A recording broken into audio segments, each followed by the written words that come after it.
I'm Ariana Scott, and this is The Goddess Recordings, an independent documentary series from Signal Found Productions and the Trans Wiki Project. Raquel Reyes is an American trans model, writer, and early internet figure noted for her pioneering role in online self-representation. Emerging during the first wave of personal web culture, she developed a distinctive digital persona under the moniker the TS Goddess, combining glamour modeling with autobiographical narrative. Her work circulated across forums, fan sites, and early image-sharing platforms, positioning her among the first trans women to achieve international recognition through online media. In the decades since, scholars and commentators have cited Reyes as a formative influence in discussions of digital identity, body politics, and trans visibility at the turn of the 21st century.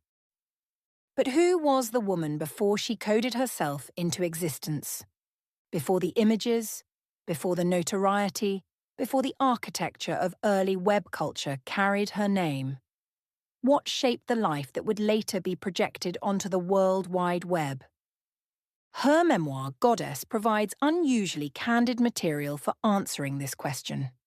And it is here, in the pre-digital years, that her story begins.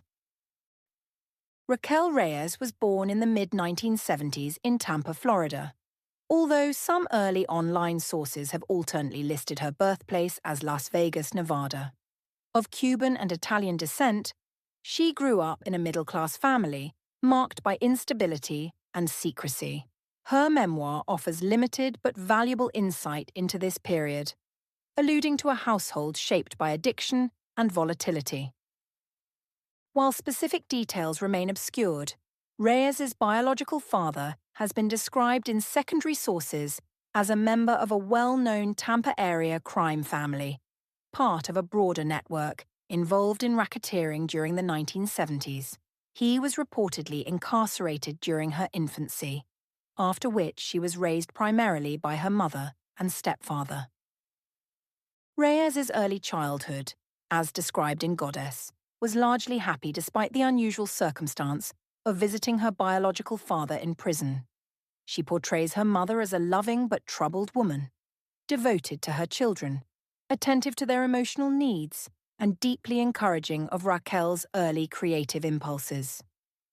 This stability shifted markedly when her mother remarried when Raquel was 9 years old. According to Reyes, the household changed almost immediately. Her stepfather's manic and unpredictable behavior introduced volatility into daily life, and her mother, once a source of constancy, began a descent into alcoholism that reshaped the emotional landscape of the home. These developments produced an environment marked by instability and rapid adjustment. The contrast between her early years and the years that followed would profoundly influence the strategies of observation, self-containment, and emotional management that became central to her adolescence, her choices as she matured, and later, her digital persona. In Goddess, Reyes presents her relationship to gender not as an innate truth realized in childhood, but as a conscious process of self-definition that unfolded gradually. Her account diverges from the medicalized frameworks of gender identity disorder that shaped public and clinical discourse during the era.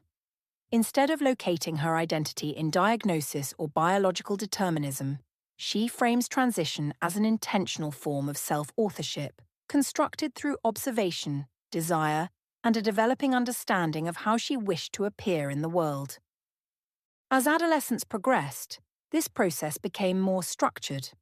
Reyes became increasingly aware of how her androgyny was interpreted by others, how strangers often assumed she was a girl, how peers responded with uncertainty, and how her appearance shaped social interactions.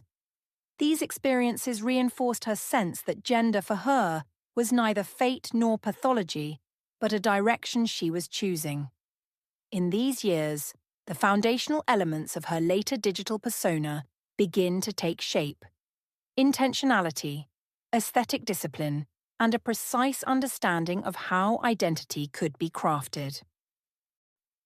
By her own account, Reyes began her gender transition shortly after graduating from high school, and by the time she was in her early 20s, her physical changes were already well established through high-quality surgical enhancements and procedures performed by one of the country's top plastic surgeons, a stark contrast to her contemporaries whose bodies were often created by dangerous black market silicone injectors.